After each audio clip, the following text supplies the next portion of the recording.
Just off the parkway in Bloomfield, Kentucky, sits the Springhill Winery and Plantation.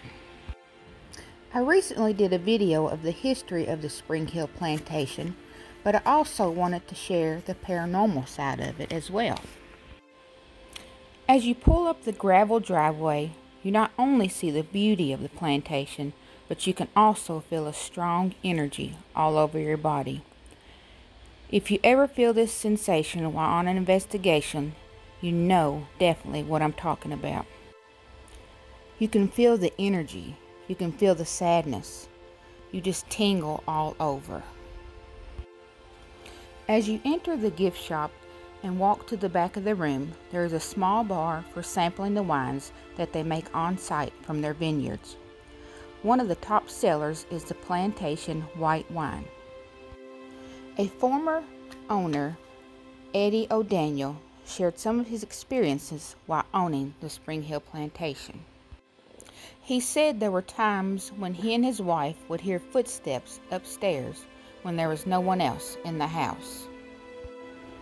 He added that members of the family talked about hearing the sounds of children playing upstairs. The most bizarre experience he had was the time he returned from church and found all the kitchen chairs placed in a circle outside on the porch. After checking with family, he learned that no one else had moved the chairs from the kitchen onto the porch. Eddie also said he found the hidden trap door that led down to the root cellar. He said that this passage at one time led to a cave system that opens out onto another plantation about a quarter mile down the road, which is the Duncan Plantation that I did a video about. This would have been the perfect place to start the slave's journey to freedom. After the tragedy of John Jones, a doctor, James Hughes, offered the family a trade on the farm for his farm in Missouri.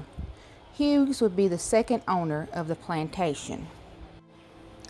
Once Dr. Hughes moved in, he started adding onto the house and bringing in imported ironwork from France. He finished off the inside with Greek and Egyptian influences. Upstairs, there is a sun porch that led into another part of the house that is unfinished. At one time, the porch and those rooms were exposed to the weather. Two of the rooms were once slave quarters. One was for the men and the other for the women. Years later, they cut out a door between the two rooms, and that door is almost impossible to open. Oftentimes, they will close the door, and when they return, the door will be open. He told stories of orbs that have come racing out of the door when you finally get it open. There has also been contact made with an older lady and an older male. Also, a little girl named Hannah. She has said that she is one of the daughters of the ones that built the manor. They said that Hannah was sad about her death. She said she had been playing on the open sun porch when she fell from the edge to her death. She wanted the sun porch closed so no one else would fall off. Another little girl there is also named Laura. He says the little girls like to tease and cause mischief, and that they are very playful. Nancy, the great-granddaughter of Dr. James Hughes, came to tour the mansion. As she was walking through the manor, she was remembering old family tales and the stories she had heard about the little girls.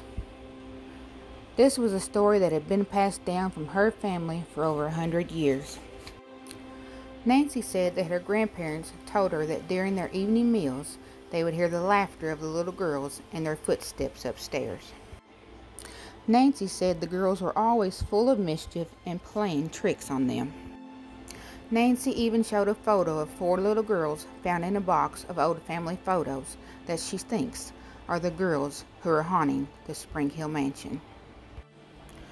So if you're ever in Bloomfield, Kentucky, and want to stay at a winery, bed and breakfast with a few spirits that like to play, definitely book your stay.